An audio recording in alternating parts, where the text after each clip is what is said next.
안녕하십니까. 중국 소식을 누구보다 빠르게 전달드리는 중구안꺼입니다. 지난 2일 챔피언스리그 A조 최종전 김민재 선수가 소속된 바이에른 뮌헨이 맨유를 1대0으로 잡아내며 뮌헨은 무패의 성적으로 16강에 진출하게 되었습니다. 이날 김민재 선수의 활약은 가히 놀라울 정도였는데요. 맨유는 챔피언스리그 진출 자격을 얻으려면 뮌헨을 꺾을 뿐만 아니라 코펜하겐과 갈라타사라이의 무승부를 기원해야 했으며 상황이 너무 복잡하지만 테나와 감독은 무슨 생각인지 싱글벙글 기대감에 벅찬 표정으로 경기에 임했습니다. 호일룬, 안토니, 가르나초가 선두 공격 라인을 이끌고 바라는 선발로 복귀해 폼이 올라온 맥과이어와 중앙 수비수로 내세우며 일격을 가했습니다. 이 사활을 건 싸움에서 맨체스터 유나이티드는 맥토미니가 말한 대로 우리가 책임을 져야 한다 라는 집중력으로 경기를 펼쳤으나 전반 43분 호일룬의 역습 시도를 김민재가 빠른 스피드와 피지컬로 막아냈고 후반 6분엔 안토니에게 향하는 위험한 크로스까지 태클로 걷어내며 자칫 실점할 수 있는 위험한 상황에서 뮌헨을 구하는 모습을 보여줬는데요.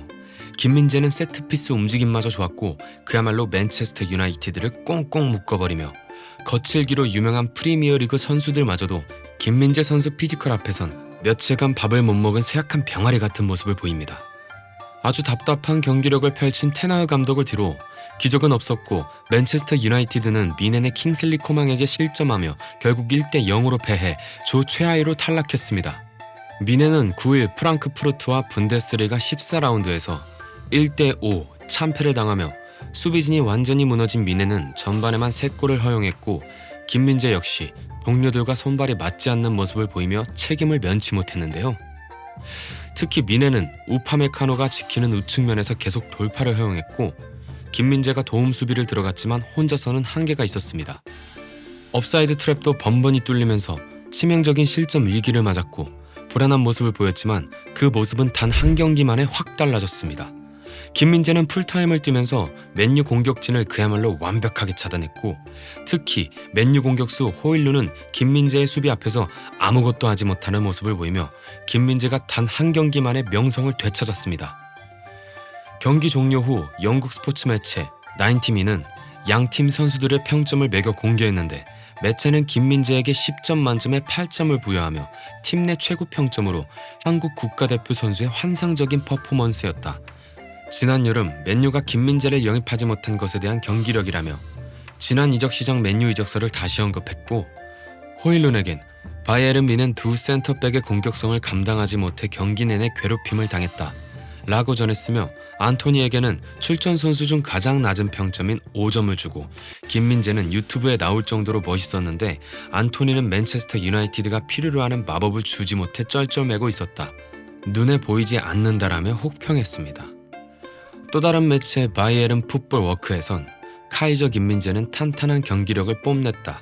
우파메카노와 함께 그는 중앙 공간을 폐쇄적으로 유지할 수 있었고 의사결정에 있어 매우 신중했다.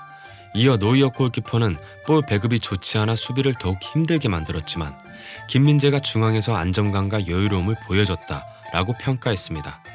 이어서 후스코어드닷컴에서는 양팀의 베스트 라인업 선발을 공개했는데요.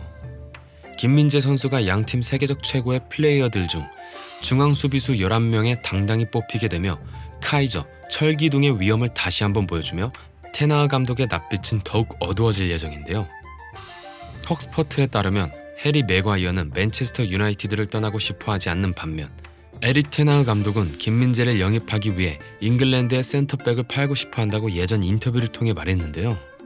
아쉽게도 김민재를 잃은 맨체스터 유나이티드는 올 시즌 센터백 보강에 실패해 성적 부진으로 수비진 구성에 어려움을 겪고 있고 조니 에반스는 급히 투입됐지만 리산드로 마르티네즈와 함께 부상으로 아웃됐고 라파엘 바란, 마르티네즈와 함께 주전 경쟁에서 밀려나 방출 위기에 놓였던 해리 맥과이어는 지난달 프리미어리그 이달의 선수에 선정되며 반전을 보였지만 김민재 선수만큼 높은 점수를 유지하기 어려웠습니다. 테나흐 감독이 왜 이토록 김민재를 원하고 있는지 알 수 있는 경기였는데요. 이 경기는 현지뿐만 아니라 중국에서도 반응이 폭발적이었습니다. 중국의 스포츠 매체 즈보바 기사의 헤드라인에선 고립되고 무기력하다. 호일룬은 전반전에만 공을 터치한 횟수가 9번에 불과했는데 이는 게임 내 선수 중 가장 적었다 라고 말하며 김민재 선수에게 그야말로 꽁꽁 묶였다고 설명했는데요. 경기를 마친 후 중국 네티즌들의 반응은 김민재는 민감한 터치와 정확한 패싱, 그리고 기민한 움직임으로 상대 수비수들을 상대로 뛰어난 경기를 펼쳤어. 맨체스터 유나이티드의 강력한 공격 라인에 맞선 김민재는 결정적인 순간마다 정확한 위치에서 상대 공격을 차단했고, 그의 민첩한 움직임과 예리한 눈치는 상대의 돌발 상황에도 빠르게 대응하여 팀을 안전하게 지켰다. 특히 호일룬을 완전히 죽였어. 내가 말했지, 경기 전 미넨의 2명의 중앙 수비수는 상대를 구타할 거라고 조심했어야지. 민재에게 장난감 취급을 받는 호일룬을 한번 보세요. 호일룬은 다리 힘이 없어서 부서지기 직전이야. 김민재를 놓친 테나흐 감독은 엉엉 울고 있어. 베이징 용병이 2년 만에 발롱도르 후보가 됐다. 대단하다. 김민재가 저렇게 활약해주면 베이징 역사에도 도움이 된다. 중국 고안에서 배운 게 어느 정도 도움이 됐어. 테나흐? 능력도 없는데 멋있는 척 너무한다. 체력과 순발력은 타고났다. 매 경기마다 김민재는 상대 공격수들을 상대할 때 우리의 마지막 수호신으로 나서는 것처럼 보여. 빠른 발과 뛰어난 기술을 결합한 그의 수비 스타일은 상대팀을 어렵게 만들고 그에게는 쉬워 보여. 김민재는 훌륭한 예측 능력을 지니고 있어. 그는 상대팀의 전술을 파악하고 상황에 따라 뛰어난 판단력으로 수비 전략을 조절해. 그의 지능적인 수비는 상대팀을 혼란스럽게 만들며 미넨에게 유리한 기회를 제공해줘. 김민재는 리더십의 상징이다. 그는 팀 내에서 통솔력을 발휘하고 동료들에게 영감을 주는 존재로서 뒤에서는 물론 필요한 순간에는 앞장서서 팀을 이끌고 있다. 이는 그의 수비 능력뿐만 아니라 리더십 또한 탁월하다. 부럽다. 호날두는 지금 매우 행복합니다. 민재의 수비는 단순히 경기에서 상대를 막는 것을 넘어섰어.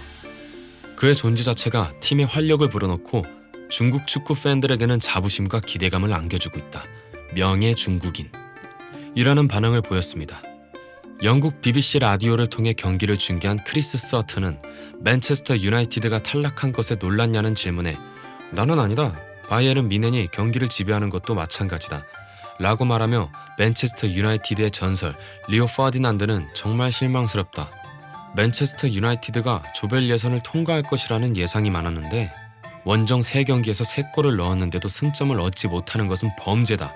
라고 강력히 비판했습니다. 전 맨체스터 유나이티드 미드필더인 폴 스콜스는 바이에른 미넨은 2-3골을 더 넣을 수도 있었다. 그들이 원한다면 그것은 전적으로 가능했다. 라고 쓸쓸하게 말했습니다. 경기 후 에릭 테나흐 감독은 우리의 경기력은 좋았으나 개인 실수가 몇 차례 있었다. 비록 부족했지만 오늘 우리 퍼포먼스는 매우 좋았습니다. 우리는 패배할 자격이 없었어요. 이어서 벤치 깊이가 부족했던 게 사실이고 바이에른 미넨 같은 강팀을 상대로 뛴 선수들에게 큰 칭찬을 해주고 싶어요. 우리는 벤치에서 에너지가 필요했지만 최전방에서 선택할 수 있는 옵션은 제한적이었습니다. 우리는 빌드업에서 매우 좋은 기회를 얻었고 브루노 페르난데스가 좋은 활약을 해주었습니다. 나는 우리 팀을 보고 우리가 이길 가능성이 있다고 생각했고 우리는 경기에서 매우 좋아 보였지만 더 잘할 수도 있었습니다. 우리는 이겼어야 했어요. 승점도 부족했고 그룹으로서도 감독으로서도 실망스러웠다. 라고 전했습니다. 오늘 준비한 이야기는 여기까지입니다. 재밌게 보셨다면 구독과 좋아요 버튼 한 번씩 부탁드립니다. 항상 신속하고 정확한 정보만을 전달드리겠습니다. 감사합니다.